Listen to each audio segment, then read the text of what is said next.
दोस्तों, आज की कहानी आपके दिल को छू जाएगी। ये बस एक कुत्ते की कहानी नहीं है। ये उस सोच की कहानी है जिसे हमने जाने अनजाने में मार दिया है। कभी गौर किया है, जब हम गुस्से में होते हैं तो हमारी जुबान पर पहला नाम किसका आता है? अबे कुत्ते। हैरानी की बात है, गाली इंसान को दी जाती है और बदनाम एक बेजुबान जानवर होता है। कभी आपने सोचा है कि ये कुत्ता, जिसे हमने तिरस्कार और घृणा का प्रतीक बना दिया है, वो आखिर किस गुनाह की सजा काट रहा है? हमारे घर के बाहर कई बार भूखा प्यासा पड़ा रहता है, फिर भी हम उसे दुत्कार देते हैं। लेकिन जब गुस्सा आता है तो उसकी मिसाल देते हैं। हम भूल जाते हैं कि वो भी एक जीव है, जिसे भूख लगती है, दर्द होता है और जिसे प्यार की तलाश है। बस 5 मिनट निकालकर ये कहानी सुन लीजिए। हो सकता है आपकी सोच बदल जाए। नमस्कार दोस्तों, सैम ज्ञान सागर यूट्यूब चैनल में आपका दिल से स्वागत है। एक गांव था, हरिपुर। वहां एक युवक रहता था। नाम था विवेक। स्वभाव से सीधा सादा, लेकिन मन में ढेरों सवालों से भरा हुआ। एक दिन वो अपने गांव के पास एक जंगल में स्थित एक आश्रम में पहुंचा। वहां एक वृद्ध संत, महात्मा अवधेश, प्रवचन दे रहे थे। उनकी बातों में ऐसा कुछ था जो विवेक के दिल को छू गया। प्रवचन के बाद विवेक ने झुककर प्रणाम किया और कहा, गुरुदेव, एक प्रश्न मेरे मन में बार बार आता है। महात्मा मुस्कुराए, बोलो वत्स, क्या प्रश्न है? विवेक बोला, मैं जानना चाहता हूं, अगर हम एक कुत्ते को एक टुकड़ा रोटी खिला दें तो क्या उसका कोई फल मिलता है? महात्मा अवधेश ने कहा, वत्स, यदि मनुष्य को कुत्ते को रोटी खिलाने के 8 गहरे लाभ पता चल जाएं, तो शायद वो कभी किसी को तिरस्कार की दृष्टि से देख ही ना पाए। फिर उन्होंने कहा, आओ, मैं तुम्हें एक कहानी सुनाता हूं। ये कहानी तुम्हारी सोच बदल देगी। ध्यान से सुनो। ये बात एक पुराने नगर शिवपुर की है। वहां एक कुत्ता था। नाम कोई नहीं जानता था, पर लोग उसे काला कहते थे। काले रंग का था, लेकिन बदन पर सिर्फ रंग नहीं, भूख, पीड़ा और अकेलेपन की परतें चढ़ी हुई थी। वो कुत्ता हर दरवाजे पर जाता, कभी पूंछ हिलाता, कभी आंखों से भीख मांगता, पर किसी ने उसे कभी कुछ नहीं दिया। हट कुत्ते, चल भाग यहां से, कहीं भी मुंह घुसेड़ देता है। हर दिन उसके हिस्से यही शब्द आते थे। एक दिन वो निराश होकर गांव के बाहर बहती नदी के किनारे बैठा रो रहा था। उसी समय वो पहुंचा एक छोटे से कुटिया पर, जहां एक तपस्वी ऋषि वशिष्ठ तप में लीन थे। कुत्ते ने कांपती आवाज में कहा, हे मुनिवर, क्या आप मुझे एक टुकड़ा रोटी देंगे? मैं भूखा हूं। ऋषि ने आंखें खोली और उसे ध्यान से देखा। वत्स, तुम्हें किसी ने भी नहीं खिलाया?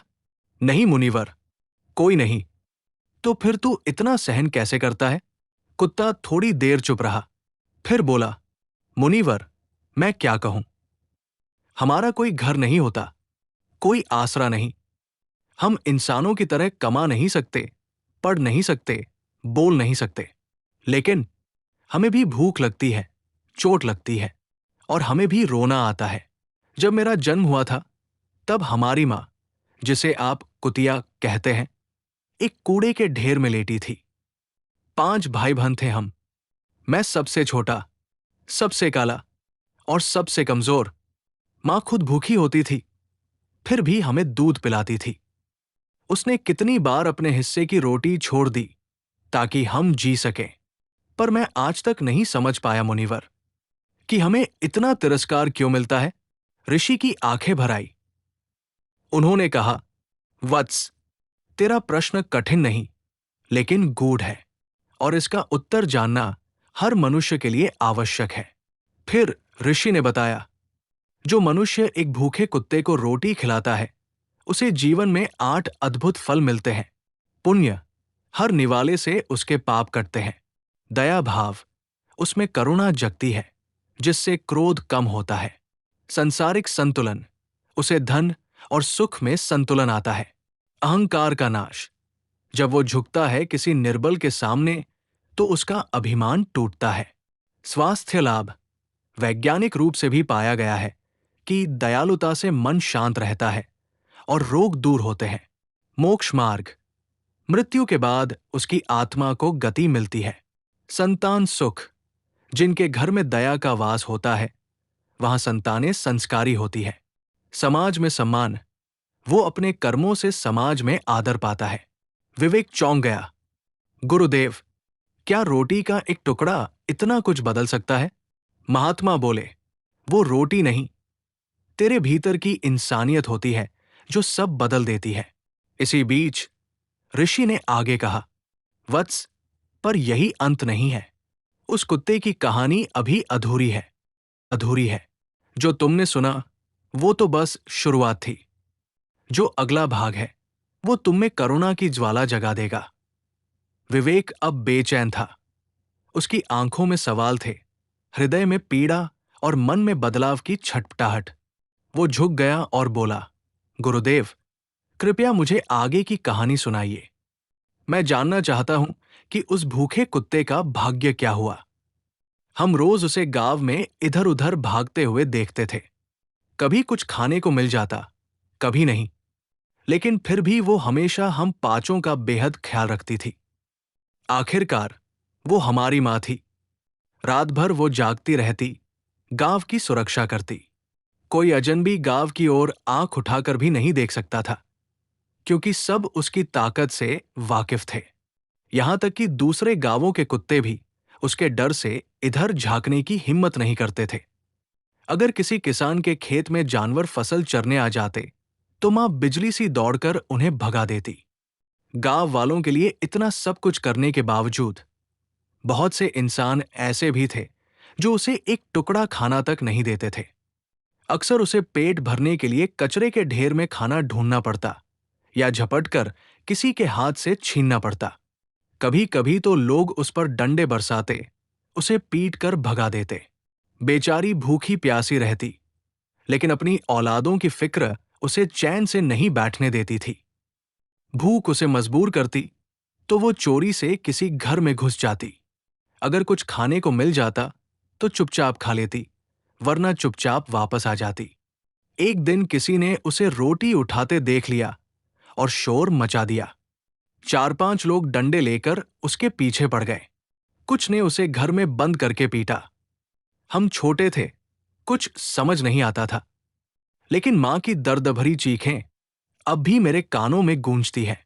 वो कुत्ता कहता है, हे मुनिवर, हमारी मां ने किसी का क्या बिगाड़ा था? उसने कभी किसी का बुरा नहीं किया। अगर कभी कुछ लिया तो सिर्फ अपने और हम जैसे बच्चों के पेट के लिए। इंसान तो जानवरों से भी अधिक निर्दयी होता जा रहा है। एक दिन भयंकर बारिश हुई। ओले गिर रहे थे, ठंडी हवा चल रही थी। हम सब कांप रहे थे। उसी रात मेरे 3 भाई ठंड से मर गए। मां का रो रो कर बुरा हाल हो गया, लेकिन इंसान की संवेदना तब भी नहीं जागी। अब हम 2 ही भाई बचे थे। मां हमें जैसे तैसे पाल रही थी। कुछ दिन बाद गांव के सेठ के घर भंडारे का आयोजन था।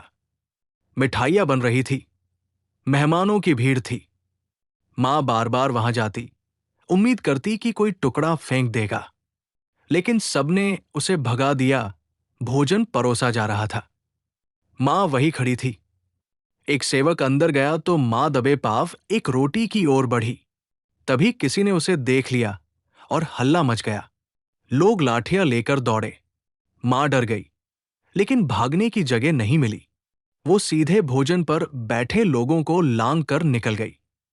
तब हुआ एक विचित्र दृश्य। भोजन कर रहे सब लोग उठ खड़े हुए और कहने लगे, भोजन अपवित्र हो गया है, अब ये नहीं खा सकते। कुछ समझदार लोग बोले, उसने खाना थोड़े ही छुआ है, बस ऊपर से गुजरी है। पर बड़े घरों के कुछ लोग जिद पर अड़े रहे, भोजन अपवित्र हो चुका है। आखिरकार वही हुआ जो अमीरों ने कहा, सारा भोजन गरीबों में बांट दिया गया। मां को उस दिन जीवन का सबसे अच्छा खाना मिला। पेट भरकर खाई और वही लेट गई। लेकिन वो सुख भी उसे रास न आया। सेठ खुद डंडा लेकर आया और मां को बेरमी से पीटने लगा।